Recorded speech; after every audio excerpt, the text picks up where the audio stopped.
Sabe que eu acordei com um texto bíblico hoje no coração em virtude de tudo que a gente está vivendo.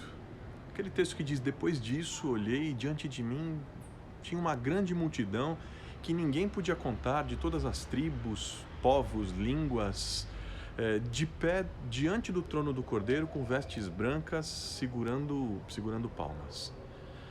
É a visão do apóstolo João do Apocalipse. Diante do trono, na visão que ele tem, estavam todas as nações, tribos, povos, línguas. Não tinha só brancos de olhos azuis, não tinha só negros africanos com as suas roupas coloridas, não tinha apenas os orientais, asiáticos mais solenes, não tinha só brasileiros miscigenados, barulhentos. Essa é a verdadeira celebração divina. A diversidade humana, cores, tipos, gêneros, tribos, nações distintas, diversas, tudo isso foi e é criação de Deus. E nesse momento que eu vejo essas manifestações racistas no mundo inteiro, com homens, mulheres que têm sido julgados, presos, mortos por causa da cor da pele, gente rejeitada por causa da sua língua, gente sendo insultada por causa de sua cultura, eu retorno para o Deus da Bíblia, o Deus que nos vê, o Deus que nos ama, o Deus que nos acolhe, apesar ou por causa de sermos de tribos, povos, nações e línguas diferentes. E aqui eu queria pausar, fazer um parênteses, para um outro tipo de reflexão, porque toda vez que eu falo de coisas assim, tirando os que reconhecem a gravidade da gente viver numa sociedade dividida pela cor da pele, eu sempre vejo duas reações em dois polos. Racismo é mimimi, ou então você é um branco tentando ocupar o lugar de fala que não é seu. E aqui eu quero recorrer a uma fala que me representa do jornalista Laurentino Gomes, que escreveu o livro Escravidão. Existe o olhar negro, o olhar branco e o olhar atento, que é onde eu me enquadro. Eu sou cristão, eu sou político. Como cristão e como político, é meu dever estar atento a todo tipo de necessidade na nossa sociedade e buscar ser aquilo que eu tenho buscado ser, agente de transformação. Não é só ser um crítico, alguém que acredita mas alguém que acredita que mudança começa a partir da consciência, e a consciência é aquela capaz de produzir uma atitude diferente. E como ser humano, eu creio que todos os dias a gente tem o dever de buscar sermos gente melhor hoje do que fomos ontem. Melhores, inclusive, como pessoas ao se exporem nas redes sociais, críticas com ataques, claro, sabendo que isso faz parte dos processos de mudança que a gente vê no mundo, mas melhores a ponto da gente pensar um pouco melhor antes de criticar e de atacar.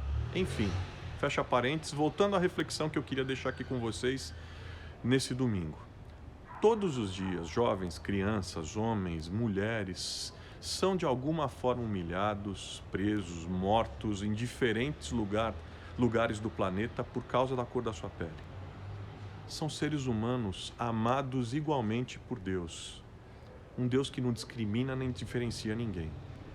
E tem várias passagens na Bíblia que nos fazem ter certeza absoluta que ao escravizarmos, ao discriminarmos, ao termos preconceito, ao buscarmos inferiorizar seres humanos, e tudo aquilo que fizemos no passado e repetimos muitas vezes hoje no presente, não tem eco no Evangelho de Jesus de Nazaré.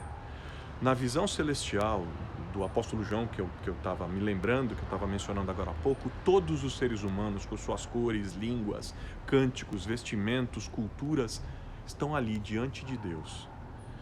E se essa visão pode parecer para você muito espiritual, muito utópica, muito distante, então a gente pode pensar e ver um exemplo prático. Ver o exemplo prático que era, por exemplo, a igreja de Antioquia, onde os cristãos foram chamados de cristãos pela primeira vez.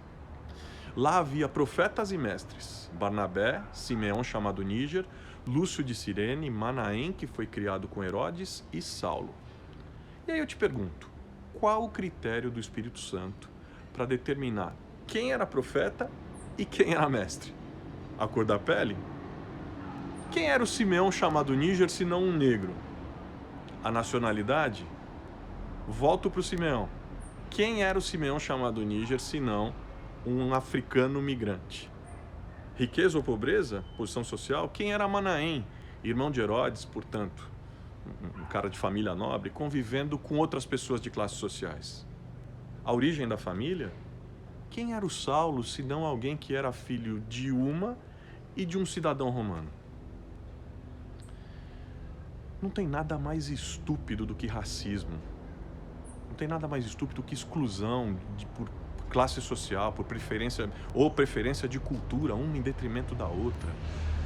Se a gente reconhece que há desigualdade, nem todos reconhecem a origem dessa desigualdade, porque simplesmente a gente foi naturalizando formas diferenciadas de tratar as pessoas, e aí o racismo virou parte da paisagem brasileira.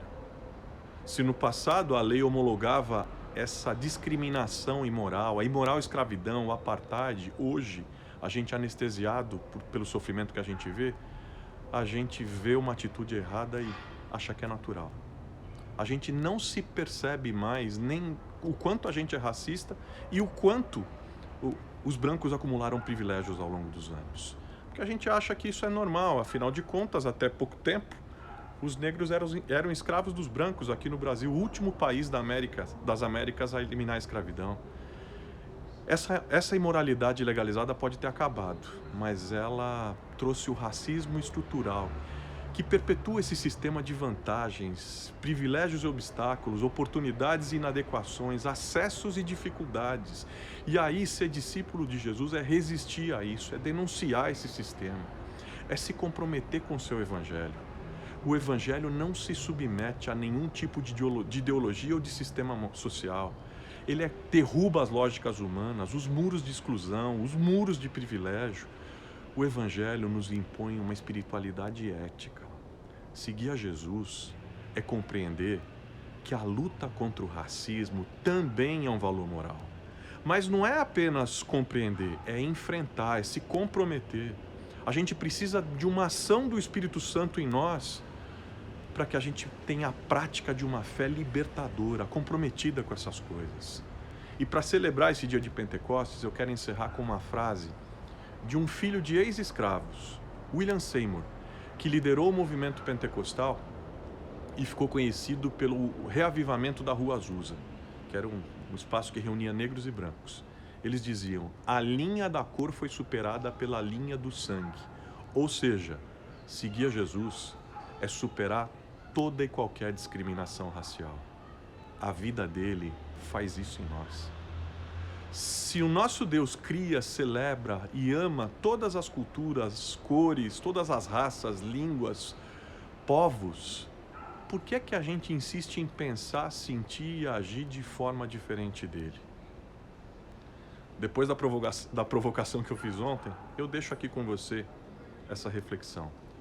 Um bom domingo e uma semana cheia de alegria, cheia de paz, cheia de transformação e de comprometimento com a justiça.